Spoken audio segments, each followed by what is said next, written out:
Oi, amigo. Oi, gente, boa noite. Oi, Natália, tudo Boa bem? noite. Tudo bom? Tudo bem, e você? Tudo jóia. Tempo que eu não te vejo.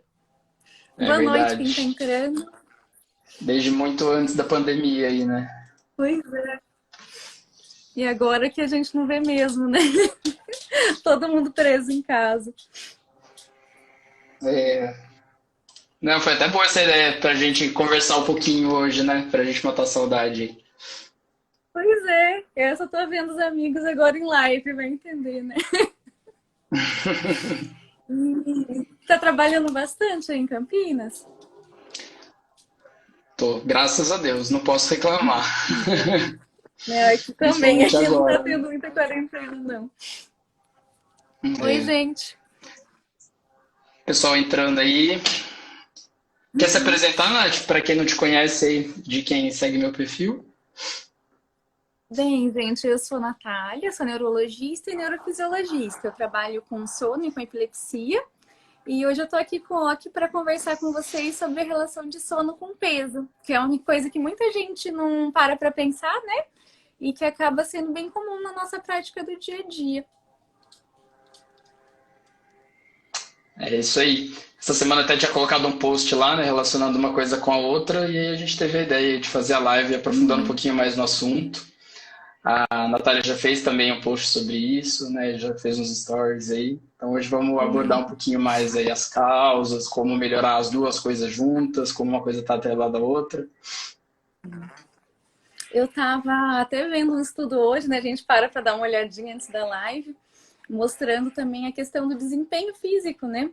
Que muitas vezes tem a questão hormonal que a gente vai falar, mas tem muita questão também do paciente que dorme mal, tem um desempenho físico muito ruim, né? Que acaba também levando a obesidade por diminuição de gasto energético, né?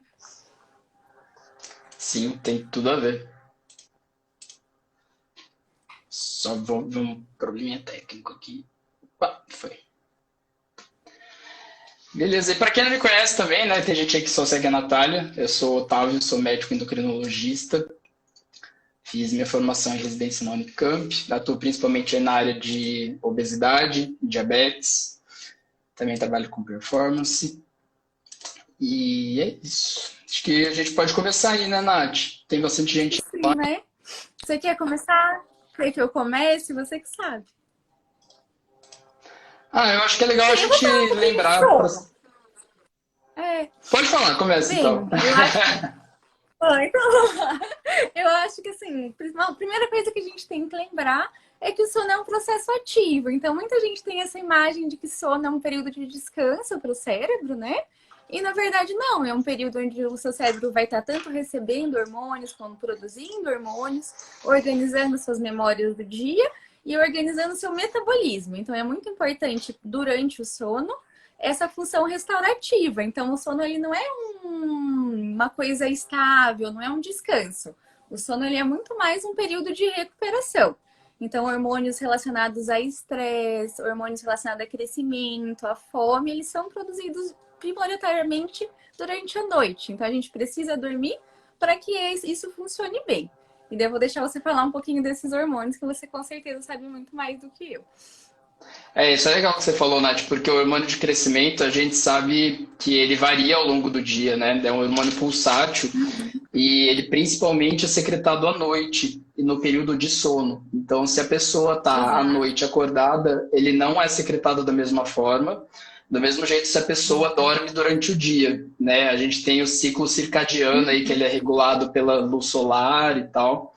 Então, principalmente quem está na adolescência, assim, né? A gente às vezes tem um adolescente que está com dificuldade de crescimento e tal, e vai ver tá com o sono todo atrapalhado, a produção do hormônio de E crescimento não assim, é o igual. adolescente ainda tem a questão de que a demanda que ele tem de sono é muito maior que a nossa, né? De um adulto, a média está entre 7 e 8 horas, mas de um adolescente entre 10 e 11. É difícil um adolescente que durma 10 horas, né? Então a gente É acaba tendo aí verdade. uma questão de privação de sono muito grande. Porque a nossa quantidade de sono ela diminui durante a vida. Então uma criança ela tem que dormir muito mais do que um adulto, né? É, isso é bem interessante também, porque os velhinhos normalmente precisam de mais horas, menos horas de sono, né? E eles muito Então, eles associam isso precisam de com menos a horas de sono. insônia. isso é interessante. Eu É uma queria questão precisar de muito menos comum horas no de sono consultório. atualmente. Exato. A gente que às vezes é jovem gostaria de dormir menos, né? Mas sabe que não faz bem. Mas com o envelhecimento a gente tende a ir É, dormindo cada vez menos. E às vezes a gente pega muito no consultório velhinho que acorda antes de todo mundo falar, eu tenho muita insônia, deu 6 da manhã eu acordei. Mas para ele aquele sono tá adequado, mas na rotina ali às vezes dá aquela impressão de que não tá dormindo o suficiente, né? Que ele vai é comparar com o verdade. filho, com o neto que é mais novo, né? E eu falei aí do hormônio de crescimento para quem é adolescente, mas a gente tem que lembrar que o hormônio de crescimento ele é importante para o adulto também, né? Então ele faz parte da composição da musculatura, no desempenho físico, até em qualidade de vida. Tem pessoas que têm déficit de GH, que a gente, né, por uma doença na hipófise, alguma coisa assim, a gente faz o diagnóstico e na hora que faz a reposição com o GH, a gente vê que melhora a qualidade de vida do paciente. Então tem uma série de coisas envolvidas aí, não só É, o tanto a GH questão bem do peso. reposto, né, com indicação, realmente. É porque tem muita Exato, gente usando de uma forma que daí acabou que o hormônio pegou uma conotação ruim, né? Mas é um hormônio super necessário e que é fisiológico, né? Quando não tem essa sim. conotação de super. Na verdade, assim, tem gente que tá repondo uma coisa que não tá em déficit, né? Eu acho que é mais ou menos a questão da melatonina. Então, Aí assim. não é nenhuma reposição, na verdade, né? Aí é uma overdose. Você está dando uma dose Exato. maior do que seu corpo precisa e aí tem danos para a saúde. Aí já é outra história também que não é legal. Exatamente. Então, assim, quando a gente fala de GH, a gente está falando do GH que a gente tem normalmente, não do GH reposto, né? Sem critério. Mas o que eu achei Isso. interessante também do tema é que nosso controle de fome, né, ele é neurológico. Então, acho que muita gente não tem essa percepção, né? E acha que falha na dieta por falta de vontade, mas às vezes não. A gente realmente tem um controle de fome que ele é cerebral, tá? E que muitas síndromes, muitas doenças, por exemplo, cursam com o que a gente chama de hiperfagia, que é o paciente comer sem parar e às vezes engordar muito. Você deve ter alguns pacientes assim, né?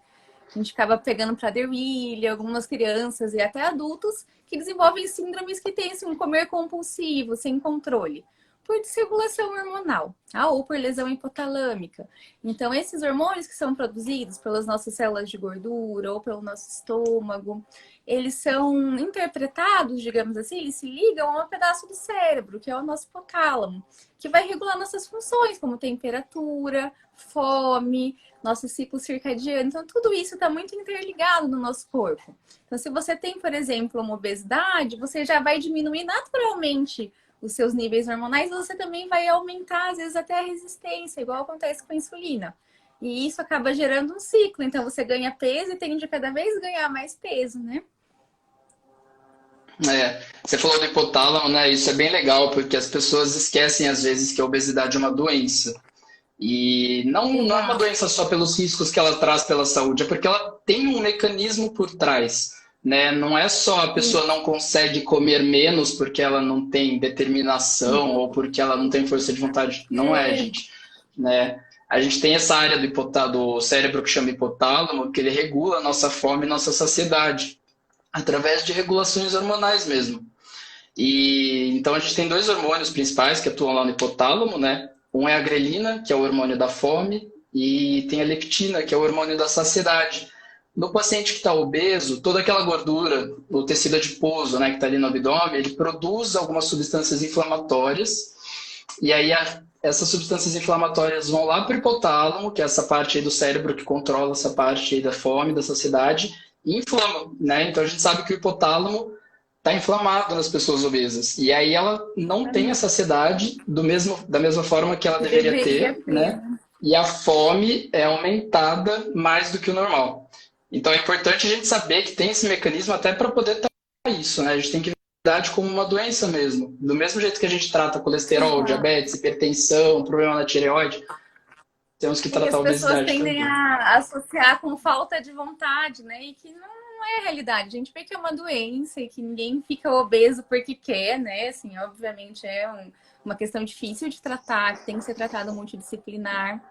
E uma coisa que a gente É, vê muito no consultório é que quem dorme mal acaba tendo um rendimento durante o dia muito ruim. Então, isso vai diminuir sua taxa metabólica basal. Isso vai te deixar mais preguiçoso, digamos assim. Seu cérebro vai ficar num modo de economia de energia. Então, você vai, quando se exercitar com uma eficácia muito menor e vai tender muito mais a pular treinos e a não ter vontade de fazer um exercício por conta desse cansaço. Então, além da questão hormonal, você acaba diminuindo o seu gasto também, porque você acaba tendo mais dificuldade de se exercitar.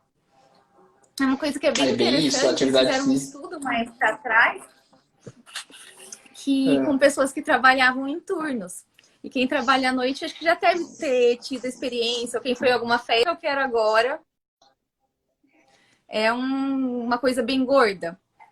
E eles mostraram que depois que a gente priva sono, nosso cortisol aumenta tanto, a gente fica tão estressado que o nosso organismo ele entende aquilo como uma restrição muito grande e a área do nosso cérebro, que é a área de recompensa, começa a ficar hiperestimulada.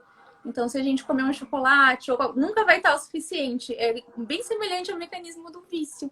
Então, a privação de sono faz com que a gente tenha uma resposta à comida muito maior, muito mais amplificada do que normalmente.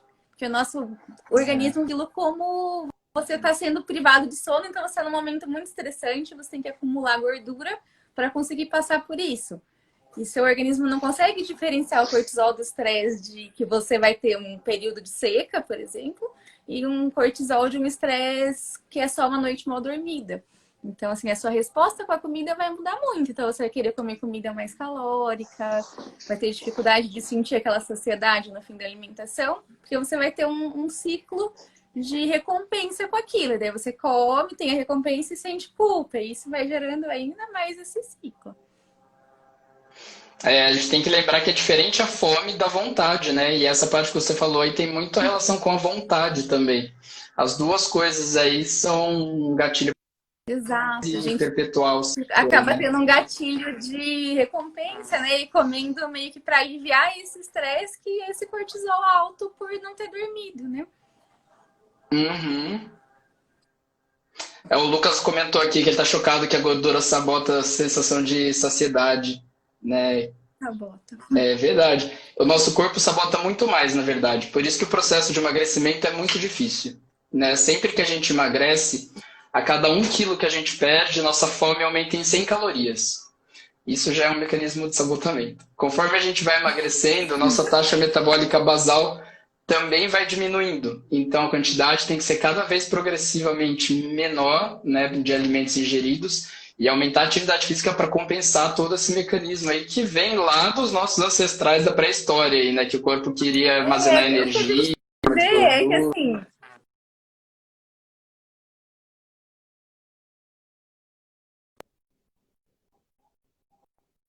a gente evoluiu para, na Para verdade, estocar a até gordura, né? ganhar. Exato, nosso Exatamente. corpo ele quer armazenar o máximo que ele puder. E a hora que a gente começa a emagrecer, ele sente que está sendo privado de comida, né? E acho que É isso é isso tanto hormonal mesmo. quanto cerebral. Porque, pelo que eu estava vendo, né, esse aumento da grelina e da diminuição da leptina, ela também gera, na verdade, no seu cérebro, uma tendência a, tipo, te dar o drive para comer.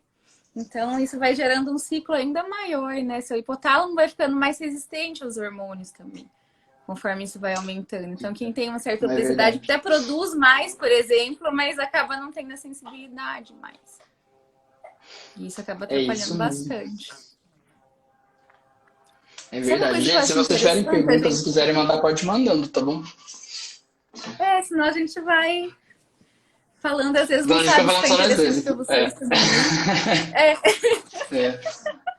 E assim, uma coisa que eu Mas, acho interessante também é que o ciclo se fecha, né? Daí a pessoa ganha peso e começa a dormir mal. Então, isso, a gente. exatamente. Não sabe o que A veio gente às primeiro, vezes o ovo ou a não. galinha aí, né? O sono ou o peso. Exato, porque você estando obeso, você aumenta muito a sua circunferência de massa, né, no pescoço, você aumenta o risco de fazer apneia do sono. Você também vai aumentar a massa mole no palato, lá no céu da boca, e isso aumenta seu risco de roncar. E quando a gente ronca durante a noite, o que acontece? Nosso sono superficializa, então você não consegue chegar naquele sono reparado, fica a todo momento acordando por conta da apneia. E isso acaba sendo um sono com uma qualidade muito ruim e que não consegue estabilizar o suficiente para produzir esses hormônios. Então, às vezes, você até dorme às 8 horas, mas você acorda super cansado ou você ronca à noite. Daí isso já é também um sinal de alerta que talvez você está dormindo o tempo, entre aspas, correto, mas numa qualidade muito ruim. Isso que você falou da circunferência do pescoço é bem legal, porque dá pra gente prever numericamente o risco da pessoa ter um sono ruim pela circunferência do pescoço. Então, até quem tiver em casa aí depois quiser medir, né? Se você pegar uma fita métrica, medir a base do pescoço, passando tudo por volta aqui, né? Vê quanto que deu, depois faz uma soma. Se você tiver pressão alta, soma mais 4 pontos. Se você roncar, soma mais 3, né? E se você tiver engasgo noturno, mais 3 também. E aí, se todas essas somas, né, da circunferência, dos pontos da pressão, do engasgo, der Mas mais do que esses 48 fatores, né? pontos, a chance de você ter síndrome da apneia obstrutiva do sono é bem grande. E aí é legal até fazer uma polissonografia para investigar e tal. Exato. E assim, às vezes, eu tô vendo uma pergunta, às vezes a nossa percepção de sono é muito diferente do que o nosso sono real. Então, o que que acontece? Quando a gente priva sono, a gente acaba ficando, às vezes, hiperalerta por aumento de hormônio de estresse. Então, seu cortisol sobe muito e você fica preparado para luta ou fuga. Então, você às vezes se sente mais alerta, mas você se sente mais alerta porque o seu corpo está num momento de alerta, que gera inflamação, aumento do risco de diabetes, de pressão alta, queda na expectativa de vida. Então, assim, todos os estudos de população têm mostrado que dormir menos do que 6 horas diminui anos de vida, aumenta muito comorbidades, aumenta AVC. Então, isso é um problema, porque dormir menos de 6 horas acaba sendo muito deletério para o seu organismo. Essa sensação de que acorda ruim talvez seja pelo horário. Tem pessoas que têm ciclos de sono diferentes, então que precisam dormir mais cedo ou mais tarde, isso pode ser organizado. Ou talvez seja realmente uma resposta de estresse que você interpreta como estar mais alerta, mas que na verdade é uma resposta ruim. É. Porque o que a gente espera é estar calmo e Isso está respondendo o relaxado, né? Tem Rodolfo, muita né? gente. Que o Rodolfo mandou. Oi? E não, é, Rodolfo. Não, na Rodolfo. verdade foi um outro. Não? Ai, passou. Eu já não vi mais. Ah, Isso, tudo bem. Não, Rodolfo porque o mesmo. Rodolfo falou Então, parecido com isso é com o que isso. você falou. Tá. E ele falou que a fome diminuiu, né? Isso também existe, né? Eu falei que a gente vai emagrecendo e a fome vai aumentando, mas isso é um mecanismo principalmente de quem não está planejando emagrecer, né? Então a pessoa começa a emagrecer, o corpo aumenta a fome, é uma regulação fisiológica. Se a pessoa está dentro de um programa de emagrecimento, a tendência é a fome diminuindo, porque o corpo vai se adaptando, né? Até a elasticidade do estômago reduz, o estômago fica menor, então cabe menos alimento, a Aquela saciedade vem conta mais que o rápido. pessoal faz é real? Eu nunca parei para te perguntar isso. De cada quilo que você perde, Qual quanto tempo conta? demora para você estabilizar? Não Isso entendi. Qual a existe conta? mesmo? E quando você perde, por exemplo, X quilos, o tempo que você demora para estabilizar aquilo? Ou Não isso não sei de tem qual conta você relação? está falando, Nath. Não. Eu já Ah, vi o que que muita a gente gente conversando, sabe? você tá?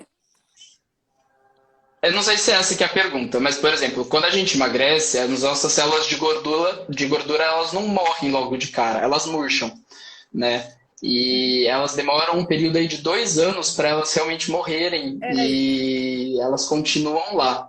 Então, por isso que emagrecer é bom, mas aí se você não espera esse tempo, a chance de você engordar de novo é muito grande nesse período Era de dois isso. Eu, anos.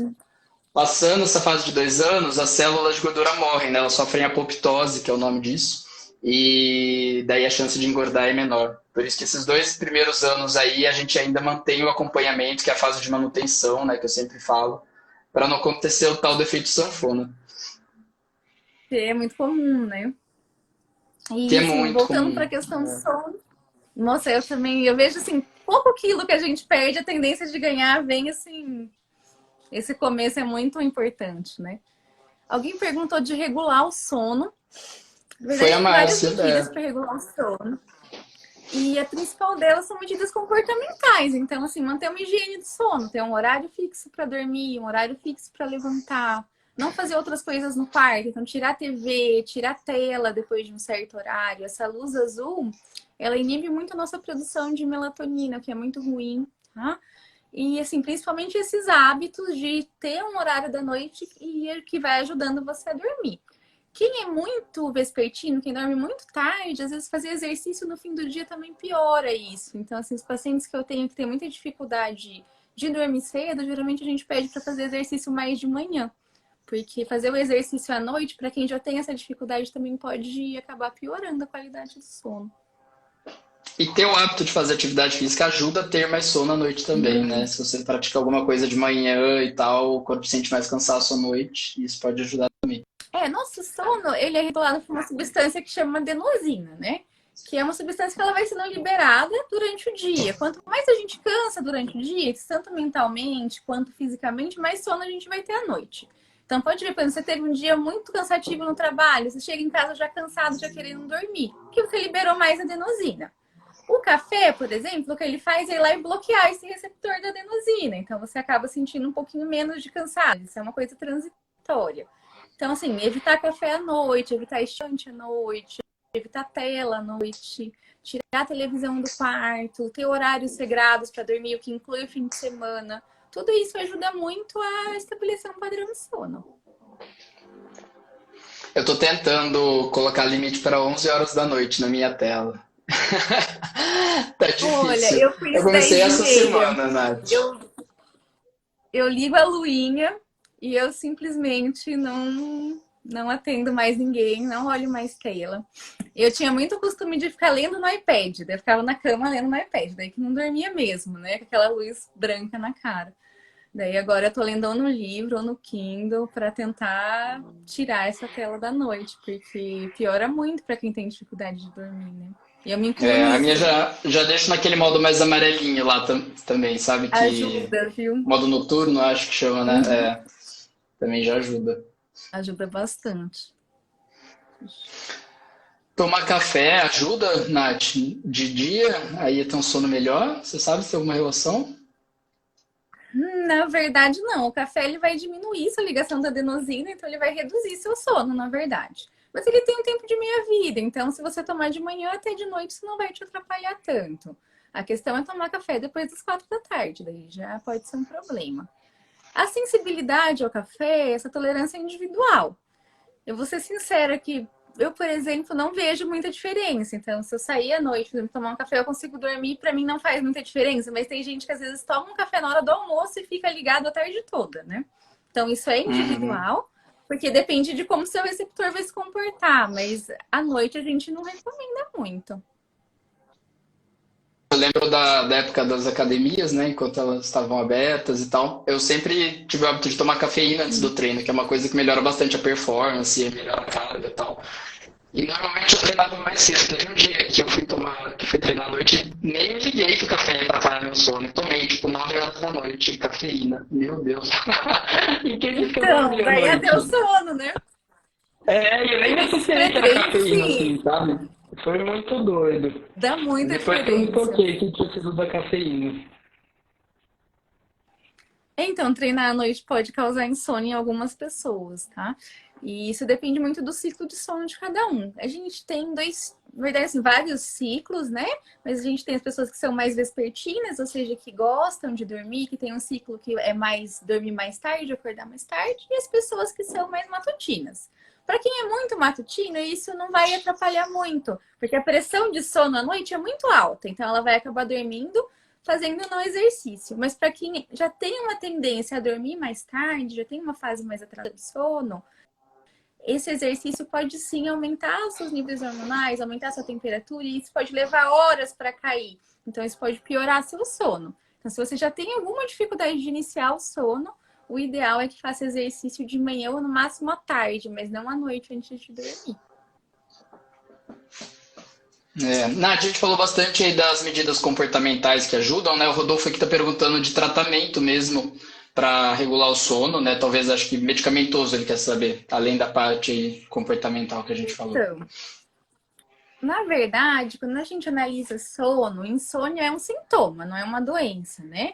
Então, o que a gente pensa, tenta dar assim, num aspecto geral, porque esse paciente está tendo insônia. Então, se é um quadro de ansiedade que está gerando insônia, é um ciclo do sono inadequado, ele está, por exemplo, com atraso de fase, É um paciente que tem uma depressão que está piorando? Ou ele é um paciente que até dorme, mas tem uma apneia e acorda cansado porque não dormiu bem?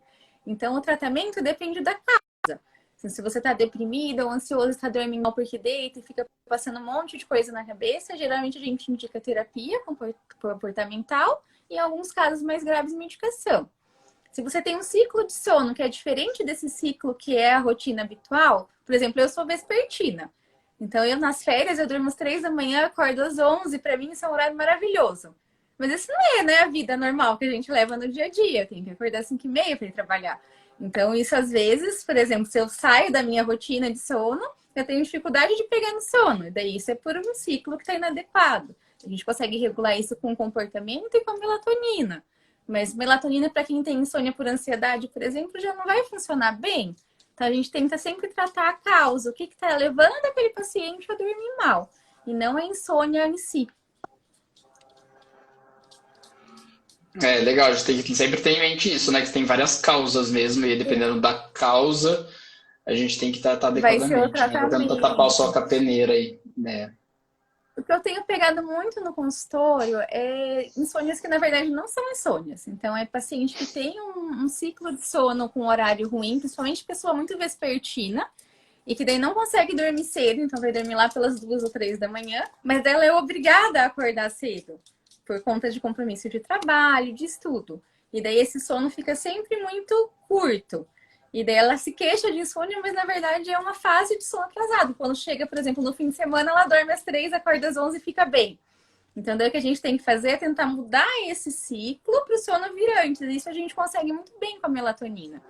Agora, quando é uma insônia, insônia mesmo, diminuição total do sono, o paciente geralmente na insônia primária, que a gente chama, que não tem nada por trás, ele não sente cansaço de manhã. Ele dorme menos e ele acorda bem, apesar de dormir menos.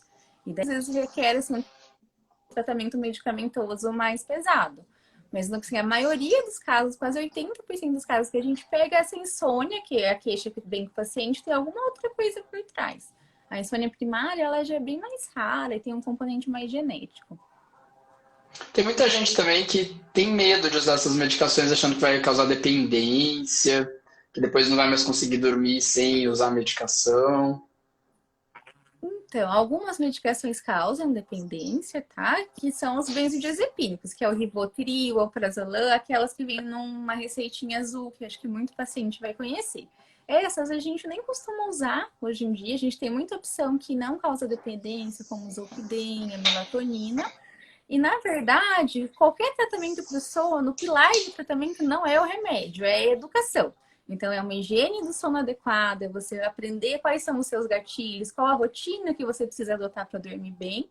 Então, a gente usa a medicação numa fase de transição. Então, para melhorar aquela insônia aguda, mas a tendência que a gente tem é sempre ir educando o paciente para que ele perceba a rotina que faz bem para ele, que faz ele dormir bem. Então, uma rotina de exercício, se expor à luz solar de manhã, se precisar de uma melatonina para regular o ciclo, mas não que isso vai ser para a vida toda. É como se fosse uma ponte que te ajuda a atravessar uma fase difícil, mas a ideia é que você vá regulando a sua vida e melhorando a sua rotina para conseguir dormir melhor sem medicação, né? É, ó, falaram aqui agora, Rodolfo, né, da acupuntura, aromaterapia, são opções válidas também que ajudam. Ai, você sabe que eu amo, né?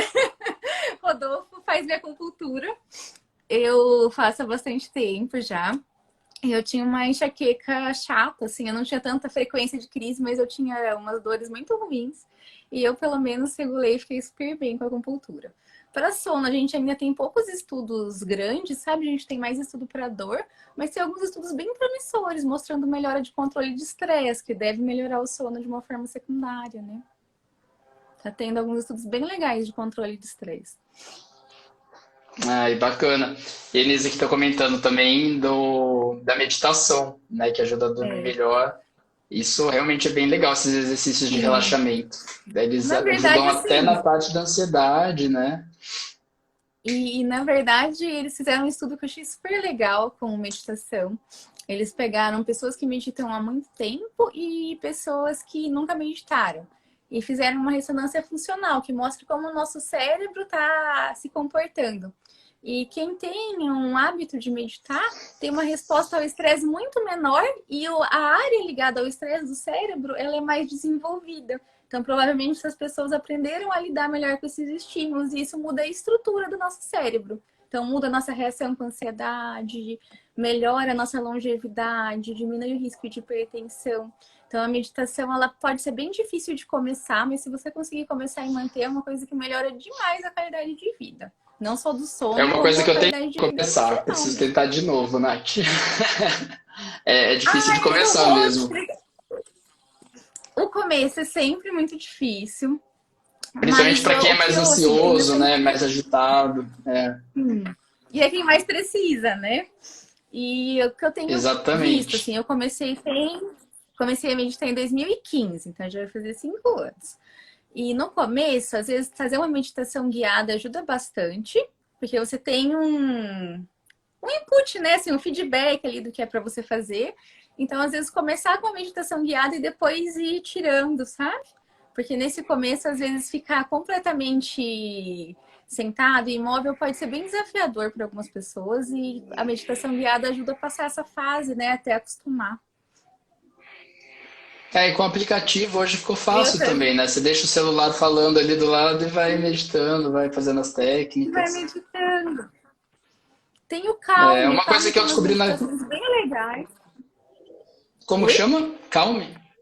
Chama Chama Calme? Calme. Ele é muito... Isso. Ele é muito bom, assim, para Ah, quem está legal. iniciando, porque tem umas meditações para iniciante, que daí é ensinando como respira, é bem legalzinho. Eu sou suspeita para falar, porque eu adoro, né? Então...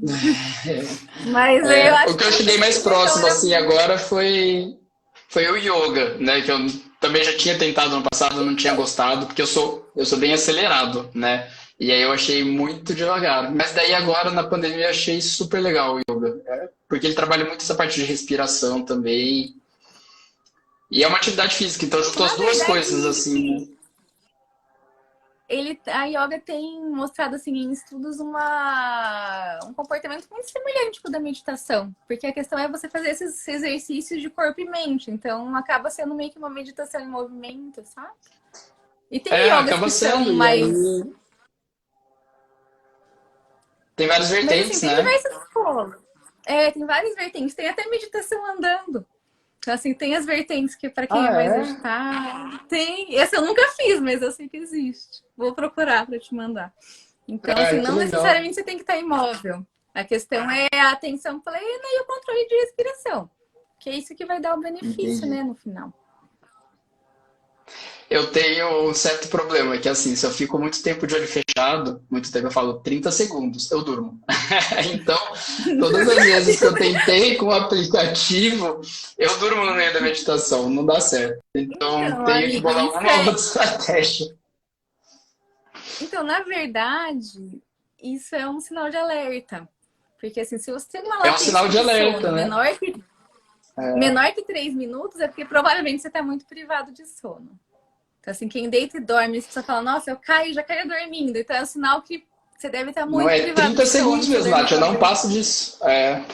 O meu sono é muito agitado, né? Desde criança eu tinha sonambulismo, eu tenho bruxismo, então até preciso de uma consulta depois para dar Fazer uma uma polisono ali. normalizada no meu sono. É Não, eu preciso mesmo porque... fazer. Ai, tem uma que alguém falou alguma coisa da meditação andando que eu não conheço. Vou Um procurar. labirinto. Ah, sim. A Bia é uma prima minha. Na verdade, ela é acupunturista, médica, super experiente, excelente profissional, e ela tem um espaço lá em Socorro, que é a cidade natal dos meus pais, que é todo dedicado aí para essa parte de Ai, quero ir acupuntura, para medicina conhecer. chinesa. É uma graça. Fora que Socorro já é uma cidade super legal, né? Mas esse centro Ai, que eu ela tem tenho que lá é bem conhecer, eu não bacana. E ela conheço tem mesmo ainda. esse labirinto lá.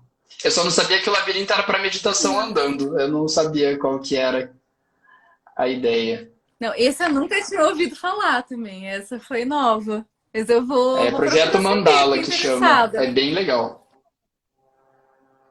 Nossa, interessante. Eu já tinha ouvido falar, mas assim, nunca conheci ninguém que fizesse essa meditação andando. Eu acho que bem interessante, porque essa eu ainda não conhecia.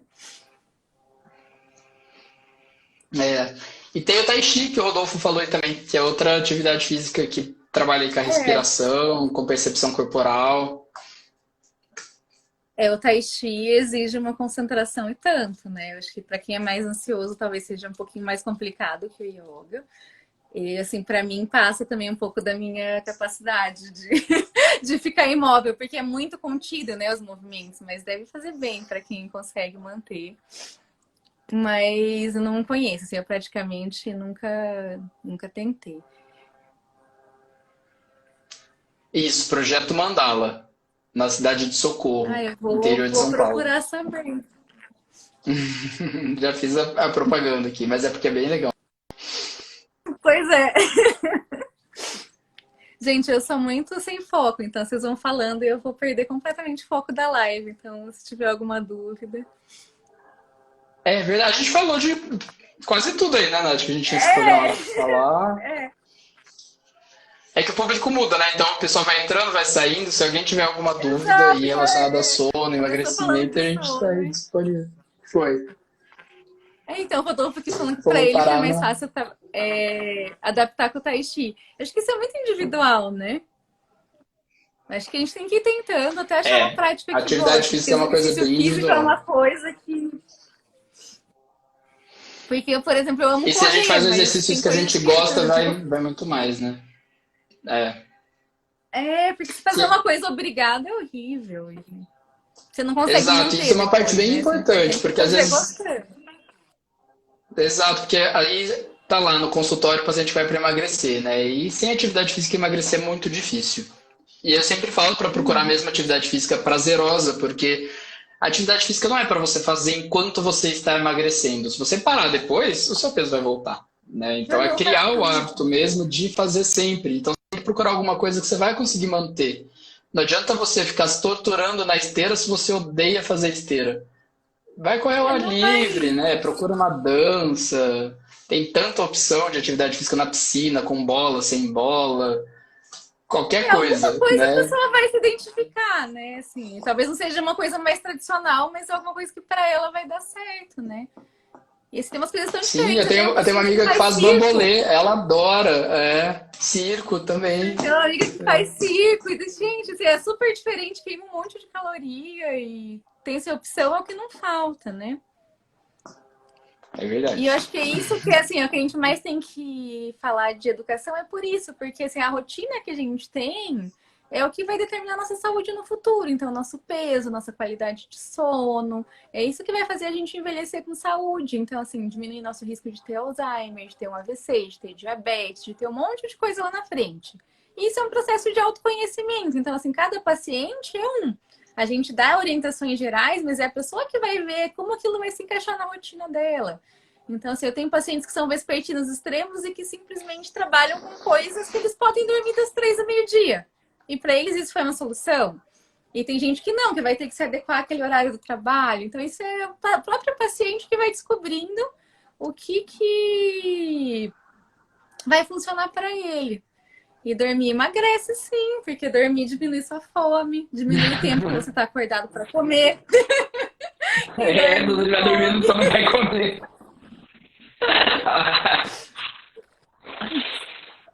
Não, mas é por conta dessa parte toda que a gente falou, né? E dos mecanismos hormonais, das ações no cérebro do sono. Então você acaba tendo menos fome durante o dia se você tem um período mais adequado aí de sono. Então por isso que dormir emagrece. Mas isso não quer dizer que você passar o dia dormindo vai emagrecer, porque seu metabolismo vai ficar lentificado. Então é tudo Ah, com não, equilíbrio. sim. Eu Como acho tudo que a na pessoa não vida, tem que consegue ter também, equilíbrio. né? A gente tem uma pressão de sono e depois, assim, isso acaba. A gente pode ter que enrolar na cama, mas, assim, dormir efetivamente tem um limite do que a gente consegue dormir, né? Então, não existe um número mágico, igual as pessoas falam muito, né? 8 horas de sono. Isso não é bem uma verdade. O que a gente sabe é que dormir menos do que 6 horas é muito deletério e vai fazer com que você tenha um monte de problemas mais pra frente. Mas ali, entre 7 e 10 horas, vai da quantidade de horas que te faz acordar bem. Então, isso é determinado geneticamente. Tem dormidores curtos e dormidores longos. Então, dormidores curtos são aquelas pessoas que dormem 6 horas e acordam ótimas. E dormidores longos é quem dorme 8 horas e ainda acorda muito cansado. Às vezes precisa de 10. E isso, infelizmente, não é uma coisa que a gente consegue mudar. Então, isso é a genética de cada um. Você tem que observar o horário que você acorda melhor.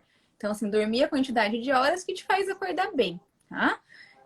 Mas menos de 6 horas, mesmo que você acorde bem, está associado a um monte de riscos. Então, assim, o ideal é dormir mais que 6, mas o quanto você vai precisar de sono, isso é muito individual. Então, não tem uma regra de 8 horas para todos. O que a gente sabe é que criança e adolescente tem que dormir mais. E conforme a gente envelhece, isso vai caindo. Mas, assim, nunca pode ser menos do que 6 horas, porque isso está associado a muito risco cardiovascular. Então, risco de infarto, de hipertensão, de AVC. Isso aí.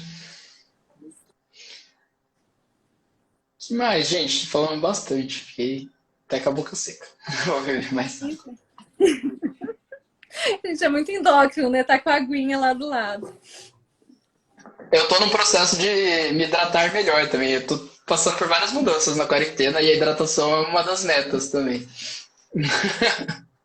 A quarentena, eu, na verdade, pra mim foi muito ruim no quesito exercício, porque eu sou uma pessoa que eu gosto de me exercitar ao ar livre, então eu gosto de correr, de ir pra parque, e daí a hora que eu fiquei trancada em casa eu tive que adaptar também, porque a gente acaba que a gente é acostumado, né, com o esquema e da hora que muda, a Aí gente é sente. difícil. É. Não, foi pra todo mundo. Aí alguma coisa pegou, né, na quarentena. Mas estou tentando pegar as coisas positivas. Então deu pra olhar um pouco mais pra outros lados, assim, que eu não tava cuidando tanto de mim, sabe? Que nem a parte da hidratação mesmo, a questão do sono, que agora eu preciso ir atrás também, né? E É, algumas então, outras assim, coisas aí pra gente. tem algumas coisas que a gente chama de alertas. Então, assim, se você tem facilidade de dormir em situações que não são usuais, tipo assim, tô numa sala de espera, tô no carro e tenho sono, fechei o olho e tenho sono, é sinal que alguma coisa na sua mente não tá boa. Às vezes você até tá dormindo tanto de horas que precisa, mas tá tendo alguma coisa que tá fazendo o seu sono superficializar, que pode ser um ronco, pode ser um HERA, uma resistência de via aérea. E às vezes isso é coisa até pequena, tipo uma adenoide e que tem uma solução, e esse é bom dar uma investigada, porque essa qualidade do sono acaba afetando, né, essa qualidade geral da vida da gente, né? É. Essas perguntas de Perguntaram aqui uma caloria eu vou quantidade deixar de para outro. calorias. Ah, Nossa, eu não faço ideia. varia, né? Varia muito de pessoa para pessoa. Que a gente sabe que para emagrecer a gente precisa estar em déficit de calorias. Então, nosso corpo tem um metabolismo basal, que é a quantidade de energia que a gente gasta para exercer nossas atividades do dia a dia. Respirar, comer, andar e fazer atividade física, né? E se a gente ingere mais do que o nosso corpo gasta, a gente ganha peso. Então a gente tem que inverter a conta, a gente tem que fazer um déficit de calorias.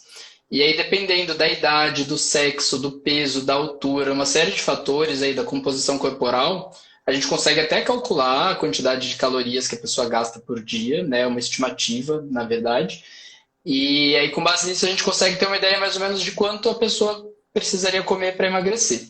De modo geral, para a pessoa perder meio quilo por semana, ela precisa fazer uma restrição de 500 calorias por dia. Mais ou É menos, né? Se a pessoa bastante. quer perder peso num ritmo, não é pouca coisa. Se quer perder peso num ritmo mais acelerado, para perder 1 quilo por semana, precisa de uma restrição de 1.000 calorias por dia. Então, fica uma dieta bem radical, né? Como que a gente aumenta nosso déficit calórico? Não só restringindo a alimentação, é aumentando a atividade física, né? Lembrar que atividade física a gente não gasta só aquela energia que está escrita na esteira ali. Você queimou 150 calorias nesses 30 minutos. Não. O seu corpo fica ativo por 24 horas depois da atividade física, né? Então, sua taxa metabólica basal acelera Melhor. e aí você queima mais calorias até dormindo, trabalhando, sentado. Então, tem que lembrar E isso disso ainda melhora também. seu sono, né? Porque você vai melhorar muito a E qualidade do melhor sono fazendo um exercício. Então você acaba melhorando as duas coisas, né? Acho que é. outra coisa também que é importante pontuar é que a gente tem aquela imagem de quem tem apneia com aquela pessoa obesa, né? Então, aquela pessoa obesa que ronca, que tem o pescoço muito largo. Mas eu tenho pegado muito paciente com apneia magro. Então, assim, muitas É vezes mesmo? por questão anatômica. Então, tem gente que tem, às vezes, um palato num formato que não é muito bom para respirar, que tem um pouquinho de queda, ou que tem adenoide. Então, é sempre importante avaliar seu sono caso você acorde muito cansado. Porque não é porque você é magro que você não vai ter apneia. Tem muita gente magra que tem apneia por outros fatores. O principal fator é a obesidade, mas não é o único fator, né? Então, tem diversos outros fatores que podem levar à apneia, principalmente anatômicos. Às vezes a gente pega criança que ronca, por exemplo, por um adenoide, ou adulto que tem já um formato de via aérea, um palato muito baixo, que daí já tem uma tendência a roncar. E isso atrapalha bastante na perda de peso e atrapalha também na qualidade da sua memória ao longo do tempo. E às vezes uma coisa simples, tipo uma plaquinha que você coloca na boca para dormir, já vai Exato. resolver o problema Já da sua vida aí, resolve. né?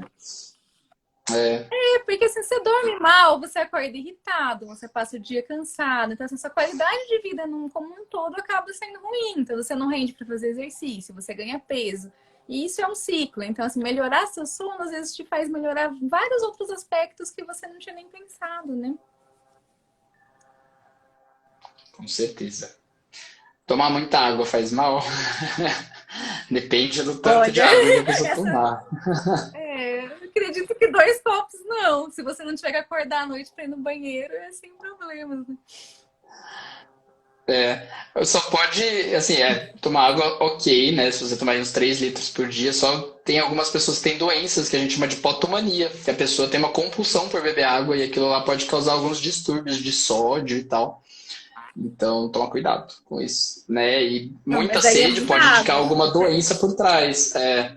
Então, sim, nossa, já tive pacientes que tomavam 8 litros de água por dia, né? E aí chega Essa super aí mal é. depois no hospital, precisa fazer reposição. E lembrar que muita sede pode ser um sinal de alguma doença por trás, né? Pode ser um diabetes que está começando, uma coisa assim.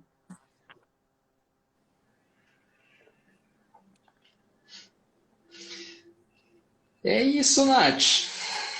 Bem, foi um prazer te rever, amigo. Espero que passe logo essa quarentena pra gente se ver ao vivo. Foi mesmo, pelo menos por vídeo aí a gente Celine, conseguiu você se ver um entrando e a pouquinho. gente saindo. Telinha chegou nos momentos finais. Chegou no final. Ele tá de plantão.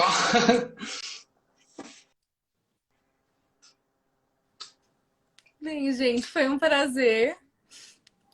E espero que a gente tenha mais Foi mesmo. conversas. Quem tiver Sim, a alguma gente pode dúvida, marcar se ficou vários com outros temas aí. vergonha. Se ficou com vergonha de perguntar alguma coisa, pergunta no Instagram, manda direct que a gente responde. Que tem às vezes pessoas que são mais tímidas, né, para interagir. Sim, ou depois que vem a dúvida, né? Sempre quando sai da consulta que o paciente tem É, a dúvida. Mesma coisa da live. exato. Vai ficar salva a live, a gente deixa. Acho que eu vou pôr no meu perfil. A gente começou pelo meu? Foi pelo meu, vai ficar no meu A gente perfil, começou daí eu pelo mando seu. pra você. De qualquer forma, eu coloco no YouTube lá no meu Tá bom. canal, dá pra todo mundo acessar. Fica bem fácil, fica salvo lá Gente, o pra Otto é uma pessoa eternidade. mais ativa que eu nas redes sociais, então sigam lá super dicas de emagrecimento. Eu ainda tô começando, então não tenho um canal no YouTube.